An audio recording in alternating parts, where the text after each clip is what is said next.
And we are back in the House of Jack. Today I want to have a quick chat about how we see and hear. How the symbols, audio cues, and designs around us form the artistic vocabulary we spit back out into the world. Failing to acknowledge these things mean we're sort of blindly stumbling around as if we were in a foreign country or dream in another language. Let's take a quick look at an artist who understood the weight and significance of the symbols around him as he grew up. Jean-Michel Basquiat. There are literally dozens of video essays and bios on this man, some of them straight up scripted from Wikipedia, so I'm not going to go off into that. But if you know anything about the history of Basquiat, you'll know that he used the symbols around him in his art, and sometimes almost as his art. He would paint with the TV blaring and free jazz records on the hi-fi at the same time. Anatomy books were what he had at home, and he sampled those and mangled them into the foundation for his early artistic vocabulary. Jean-Michel would paint on the floor, the wall, the doors, postcards he sold in the street. Later in life, he had access to the finer things, but he still painted like a madman while he was wearing an Armani suit or something. Then he hit the club, still splattered in paint, and DJ'd in the booth. That's just the kind of dude he was. That's how he rolled. This was a man who waited for no cues to start creating. His mission was clear to him from the start, and that's what he did.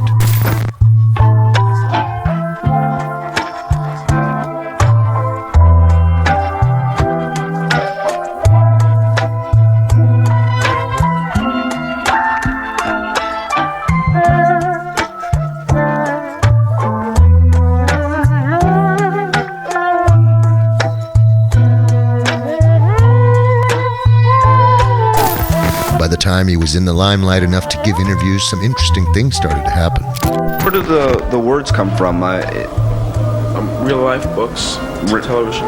Yeah, and you just skim them and start including... No, I mean, when I'm working, I hear them, and I just throw them down.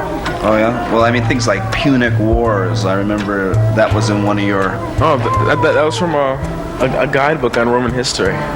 And you had been reading it, and... Well, it wasn't that long, that actual history part of it. It's like, history of Rome in 5 pages, Yeah, and so you snatched a few words from it. Yeah, I didn't snatch them, They caught They caught my eye, and I took them. Kind of reminds me of someone else. So what exactly were you doing on stage? It was like you were like lying down almost with this weird little computer and some twiddling some knots. What were you actually doing? Relaxing. Just making myself comfortable doing my Smoking music. cigars and all that kind of stuff. Yeah. Richard D. James, aka RDJ, aka Aphex Twin, gave no fucks either when it came time to releasing his first works. Selected Ambient Works Volume 1, for example, was recorded on cassette tape, and then R&S had to figure out how to master that shit to vinyl. James, however, prided himself on internalizing the vision more and using isolation to create, using a lot of the elements around him as his artistic vocabulary too. In case most of you aren't familiar with the chair squeak on the exquisite Alberto Balsam, go search YouTube right now for Aphex Twin Chair Song. I'll wait. Being in the present and aware of the things around them, moving through life with a purpose. This is how these two men bent the universe to their will, gracing us with an exceptional glimpse into the brilliance of our own naked vitality. Whether it provokes wonder, shock, or nothing at all, where there is art, it is a simple fact that somebody somewhere made a decision to stop waiting for inspiration to strike. They stopped waiting to have the right tools or be in the right position socially. They just fucking made something. We know and feel in our hearts that most great art comes from struggle, and most great artists are thought to fall off after a certain level of success surrounds them with yes men and sycophants. But again, to even get to that point, there's already a legacy that is the artist's to tarnish if he, she, or they wishes to do that. They got to where they are because they said, fuck this, I'm gonna do something. The point of all this, my lovelies, is that our time on this rock here in space is so limited and our resources so divided among us.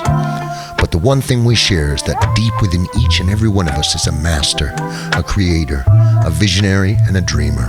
If we're willing to fight for those famous pockets of silence, even within ourselves, we unlock the power to see and hear the wealth of inspiration at our disposal in this wonderful place we live, where everything can be art.